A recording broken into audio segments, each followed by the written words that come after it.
In a world full of mystery and adventure, there is a young 11-year-old named Ryouma. He lives in the middle of nowhere all alone, unless you're also considering the 1,000 or so slimes he always has around himself. Yup, it's just him and the slimes, plus the occasional bandits. It's been that way for years. And apparently there are different kinds of these slimes, each have their own special needs, yet also benefits. So he makes sure to take care of them all accordingly. Things are going as usual until one day when Ryouma comes across a few men who have wandered off to his side of the forest. They are all cautious of him. I mean, it's not every day that you find such a young kid in the middle of nowhere. Ryouma is also somewhat wary of them, but he heals their injured friend and even asks them if they'd like to rest a little at his place. Though before they can make their way to Ryouma's home, they are taken off guard by an unpleasant number of green slimes who suddenly appear before them. They are ready to cut the slimes down, but Ryouma intervenes and explains that they are domesticated. A nobleman named Reinhardt is among these men. He realizes that Ryouma is a tamer, and these slimes are his familiars.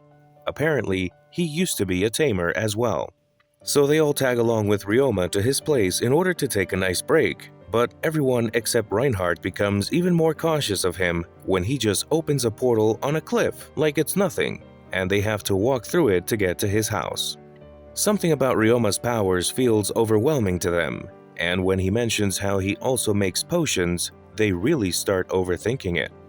Anyways, everyone introduces themselves and the guys explain how their injured friend Hughes was attacked by a bear. When asked about why he lives by himself in this vast forest, Ryouma states that he used to live with his grandparents, who also taught him about magic. But they died 3 years ago, and he's been with the slimes since then. Hearing this, the men let loose because the story makes sense. Plus, when they use a crystal ball to see if he's a criminal, it turns out he's not. His magical powers are monumental though, and he also has high resistance to mental and physical pain. Soon enough, they thank him for his hospitality and leave. However, it only takes a moment for Ryouma to start feeling guilty. Yes, it's the truth that he has been living with the slimes for the past 3 years, but the story about his grandparents was a lie. He isn't even from this world, but I guess you guys could already catch that from the title of this video. That's right, Ryouma here used to be a middle-aged Japanese corporate worker who was always humiliated, tortured, and condemned by everyone around him. Every single day was a living nightmare. He could never catch a break. But despite his muscular build and superior physical strength, the man never broke. He continued persevering and remained kind till the very end. In the end, what took his life wasn't stress or a situation, it was merely a sneeze. However, just like that, he found himself right in front of 3 gods. They all pleasantly greeted him, bestowed upon him magical powers, and then sent him to a fantasy world as an 8-year-old. When he popped up in this fantasy world, he started learning about magic and creatures around him. First, he befriended a slime using his magical skill, and before he knew it, the number of his tame slimes only continued to increase. The encounter with Reinhardt and his men was definitely something unusual for Ryouma, but after they leave, things simply go back to normal. That is until 2 weeks later when they show up once again, this time with more people. Among them, there's Reinhardt's father, his beautiful wife named Elise, and his adorable daughter named Eliaria. All of them are in awe of Ryouma's taming abilities. As it turns out, the Jamil family has been tamers for generations, but even they are surprised by the amazing number of weird yet useful antics his slimes can perform. Elise compliments him and even recommends joining the Tamers Guild. Following this, Ryouma receives a Bulova clock as a gift for healing Hughes, but it looks like they want Ryouma's help for something else as well. Reinhardt's daughter Ilaria wants a slime as her familiar, but she hasn't been able to tame one yet, so if Ryouma can help her, that'll be wonderful. Of course, he's ready to help the adorable lady. She learns about the different types of slimes and decides that she wants a cleaner slime. Believe it or not, the cleaner slime is a new creature, along with the scavenger slime, both of whom came into being thanks to Ryouma. Although she would need to use her own bathwater as bait, but she does exactly that, and catches her first slime. Then they ask Ryouma if he'd like to come to a land called Gemul, which is under Jamil family, and after considering it for a minute, he takes the plunge and the journey to Gemul begins. On the way, he excitedly talks about his abilities. But then their journey is put to a halt because of a landslide that is blocking the way. Looks like they'll have to take another route, which will end up needlessly taking 3 more days. So, they all try to do something about it with their magic, and much to everyone's surprise, Ryouma does his thing and not only saves everyone from the rain, but also clears the path by changing the shape of the rocks in their way. Thanks to him, they arrive at Gemul just in time. As you may expect, Ryouma is excited to visit another city after all this time. He goes to the church to get his status, which is basically the equivalent of one's personal identity. Though suddenly, he warps back to the same white vicinity where he met those gods. The one who created the slime appreciates Ryouma for bringing 2 new kinds of slimes into existence, while the goddess explains that the ancestors of Jamil's family actually came from Earth as well. One was an animal lover, the other was an otaku. After his brief visit, Ryouma comes back to his senses in the church. The next course of action for him is now joining a guild, otherwise he'll be the odd one out with all his magic prowess. Just like that, they head to the Tamer's Guild, but since slimes don't really look all that impressive from a general standpoint, he realizes that he can only go so far in the Tamer's Guild. And so they then head to the Warrior's Guild to see if he can get into that. The guildmaster puts him to test, but Ryouma clears it with flying colors. Even his warrior traits are a sight to behold. Still though, he has the lowest rank called G. There is a long road ahead for him. As for his first job, it looks like he'll be cleaning the house of a cat girl. Not the kind of job you'd expect of a warrior, but who am I to judge, right guys? Plus, Ryouma has this one in the bag. His slimes clean her house and even renovate it. Talk about over-delivering. She also appreciates what he did and gives him a nice little reward. Moving on, it looks like Ryouma's next job has something to do with cleaning as well. That's right, boys. The real warrior is the one who keeps our society clean. And so, Ryouma is now asked to do something about the contaminated toilets. The Jamil family wasn't really psyched to have their precious guest to do it, but Ryouma thinks otherwise. He asks for a few extra pairs of hands who tell everyone to hold it in, while he himself goes inside all alone and cleans the living fumes out of the toilets. So much so that you can probably lick them and still stay fine. Once the job is done, Ryouma recalls his sweet mother who always stayed up late all night because she looked forward to seeing her son return home. She eventually died, and so from that point onward, there was no one who could even welcome him. However, when he returns to the Jamil family and they welcome him, his heart couldn't take it. Little Ryouma starts shedding tears of happiness right there and then. Now, Eliaria has been getting impressed by Ryouma's abilities again and again. She recalls how he advised her that playing around with magic is the way to learn, but looks like she wants to know how to play. This leads to a full-scale training session when Ryouma asks the men to also teach him offensive skills. In fact, the butler goes ahead and teaches him advanced teleportation and storage magic.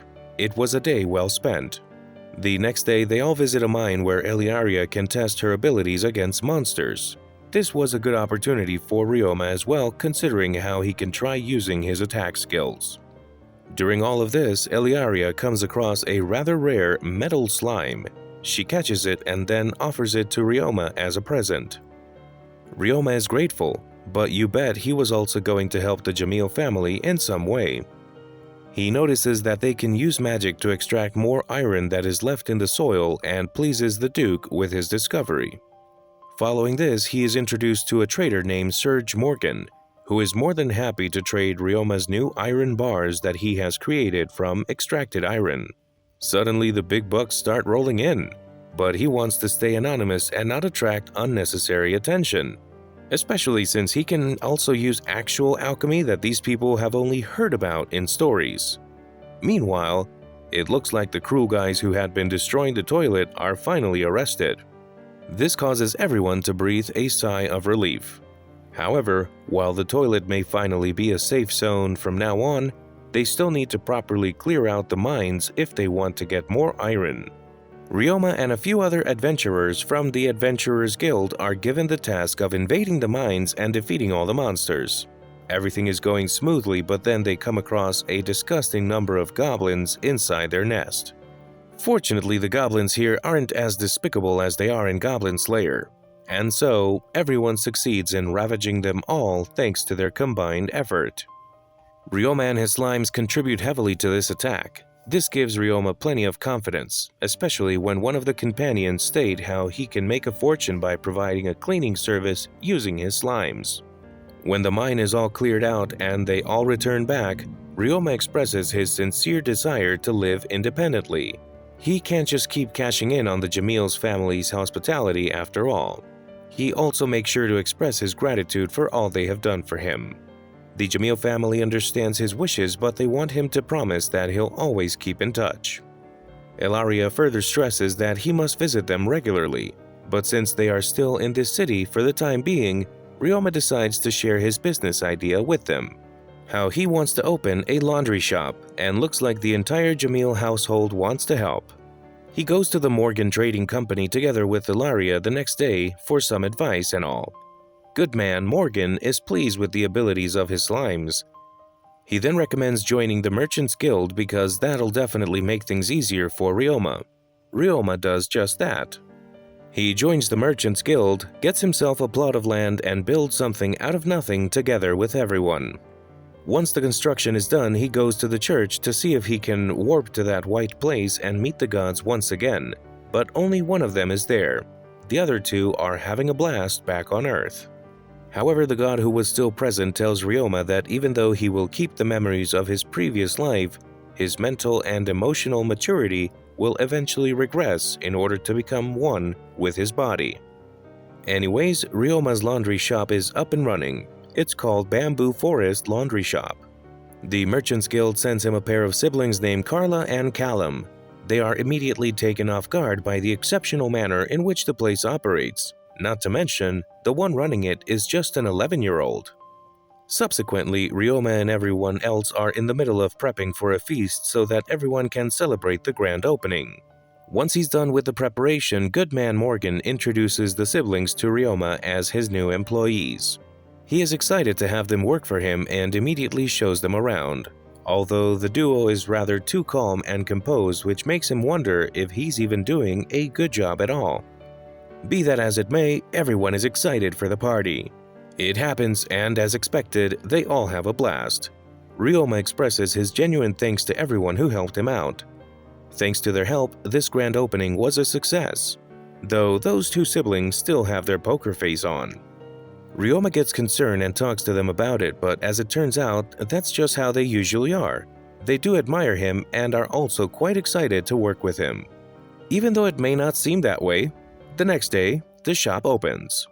Of course, since Ryouma has built quite a reputation, there are a lot of people who are curious about his new shop. He leaves it in the hands of the siblings and then heads to the Adventurers Guild together with Ilaria.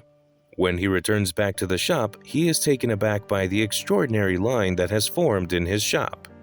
Looks like everyone and their dogs want their clothes cleaned by his slimes. Yup, business is definitely booming, and so it's time for Ryouma to create more jobs.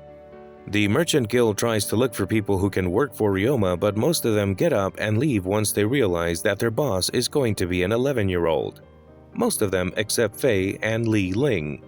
Though apparently they are both carrying weapons, which makes Ryouma get a little cautious, but when Faye explains that they are just former assassins, Ryouma gives them the green light to work for him. He also heals Faye's injured leg because a man should always take good care of his employees. The next day, Ryouma meets up with Ilaria and the two of them talk about the past few days, all the adventures they've been doing, and during the conversation, Ryouma realizes that he should also hire someone who can take care of his employees, like a cook. He hires Miss Selma as the cook and also hires two others, namely Maria and Jane, because the business has been blooming even more so than before. In fact, the guildmaster of the Merchants Guild advises him that he should open another branch in a different town. Although Ryouma thinks that it's still rather too early, but he enjoys the idea of eventually branching out. The Jamil family is also delighted by all the progress he has been making. Anyways, now that the staff were taking care of his business, he decides to take up a new position at the Adventurer Guild. Later, Goodman Morgan invites Ryouma for a new business opportunity. It isn't anything major, but he wants the little guy to prepare a hefty amount of waterproof clothing because the seasonal Grell frog hunt is coming up. Ryouma agrees to the request and then heads to the mines to get started because it's all peaceful and quiet there. Illyria observes as Ryouma feeds some iron to a slime, who then in turn starts evolving into an iron slime. Seriously, these slimes are just like the Eevee Pokemon. While he is doing his work, Illyria is practicing her violin. Later, she asks him if he can create a little doll-like statue of her, and he is easily able to do that. The statue comes out so good that he goes ahead and makes the statues of the other members of the Jamil family as well, including himself. Looks like Illyria is soon going to leave the city for her education, and so these statues will serve as a good memento whenever she gets a little bit lonely. Back at the Bamboo Forest laundry shop, the sales and the profits have been increasing by leaps and bounds, but that's nothing unusual. What's unusual is how Ryouma literally forgot about giving his precious employees a nice holiday break. They have been working so hard, it's only right that he rewards them accordingly. Which is why when he gives them a holiday, everyone is overjoyed. Later he learns that the adventure party next town over somehow captured an unusual slime. He also learns that the party wasn't able to sell the slime at the Tamer's Guild. This was good news because now he can just catch up to them and purchase it himself. His encounter with them is awkward at first, but their leader named Shin decides to show him the slime after stating how the Tamer's Guild thinks it's useless. They then bring a jar with a red slime inside. Ryouma is intrigued. He pays 2 gold coins and immediately gets it for himself. Shin and the others are surprised because just like that, they earned 2 gold coins. Apparently, it's really tough out there in the real world when you don't have any money. Realizing this, Ryouma suggests they try to hunt for some Grell frogs when it is finally in season and also mentions his shop, stating that they can come visit anytime. He then takes the slime to a safe place and realizes that it's the bloody slime. Quite powerful one at that. The slime easily rids a rat monster of all of its blood. Afterwards, Illyria invites him to join her for some taming magic lessons, and as you can guess, he accepts her invitation. The training is quite intensive. Both Ryouma and Illyria learn a ton of stuff. Ryouma even tames something that isn't a slime. It's a bird, and as Elise later questions him about it, it turns out that he also has an affinity with birds. For the next few days, the magic training continues and Ryouma also keeps making progress on the waterproof cloth in his free time. The Grell Frog's outbreak is only around 2 to 4 days away. His adventurer friends get the waterproof clothing from Serge Morgan's store. Subsequently, Illyria mentions how she is planning on taming some lemur birds who'll be appearing at the same place as the Grell Frogs. The Jamil family will also be visiting that lake. Later at night, Ryouma enjoys playing some guitar in the company of his dear slimes. He wants to catch the attention of some lemur birds if he can, in order to tame them. Because why not? Seems like music is instrumental to taming lemur birds. He also realizes that Illyria will be leaving for her education in the near future. They don't have much time left to spend together. Just like that, the day of the hunt is already here. Ryouma and Illyria are on their way together with the Jamil family. Halfway through the journey, they also come across Shin and his party. Seeing them, Ryouma excuses himself to go and greet them. Looks like Shin and the others are planning on hunting a good amount of Grell frogs and then going to his bamboo forest shop in order to get their clothes cleaned. Yup, everyone's in high spirits. Later, when the lemur birds start flying, a tamer fails to tame them. Even when he tries to go on the offensive, the birds turn out to be much tougher. Ryouma and an adventurer named Camille safeguard the tamer using their earth wall. One of the birds lets out a strange noise, which was effective against everyone else but ineffective when it comes to Ryouma. He finds the bird and helps it get together with its companions. When Reinhardt realizes that Ryouma wasn't affected by that noise, he reveals how it was from a nightmare lemur bird. the kind who can not only use wind magic but also dark magic. Ryouma wonders if it's because of his high mental tolerance that he could easily bear the noise, although there is no way to confirm his deduction. As for Eliaria, even though the birds have flown away, she wants to stay here and wait for their return. Time continues to pass and it's already dusk. The guys at the bamboo forest laundry shop are done for the day, and so they close the shop. Meanwhile, Ryouma and the others continue to search for lemur birds together with Eliaria. At one instant, she states how the two of them are soon going to go their separate ways, but hearing this, Ryouma just doesn't know how to respond at the moment. He decides to tell her it's not like they're never going to meet again, but her mother Elise beats him to it and states the response in his head. Eliaria gets a little flustered, even more so when Hughes tells them both to just go ahead and kiss. Hughes gets smacked instead though. Fortunately, before the awkwardness makes things more difficult, the lemur birds return, including the nightmare lemur bird. Ryouma wonders if he should stay back considering how the nightmare lemur bird seems to be rather afraid of him. But she tells him to stay as she steps up and starts playing her violin. The sound of her music begins to attract more of them. It's magical. Ryouma is delighted. He also starts playing his guitar. Then, when the two of them are done taming their birds, it is revealed that Eliaria has gotten her hands on a bird even rarer than the nightmare lemur bird. We're talking about Articuno, I mean phantom lemur bird. A banquet takes place to celebrate Eliaria's successful taming. Everyone, including the tamed monsters, is present at the scene. Later, Ryouma and Eliaria are in his room together with all those slimes. She gives him her magical ruby necklace, which she had received from her mother back when she was 10. Ryouma is hesitant to accept it, but she states that he's simply holding on to it until she is back. He understands, and in return, he presents her with a cleaner and a scavenger slime. Of course, she accepts as well. Just like that, it's finally time for the long-awaited farewell. Eliaria will be going to study while Jamil's family is heading back to their actual home. Ryouma promises that he'll keep in touch with them. He'll write Eliaria letters and also visit her in 3 years when she gets a break from her education. Though for now, what he wants to do next is build a home for himself in the mines. That's right, this story has only just begun.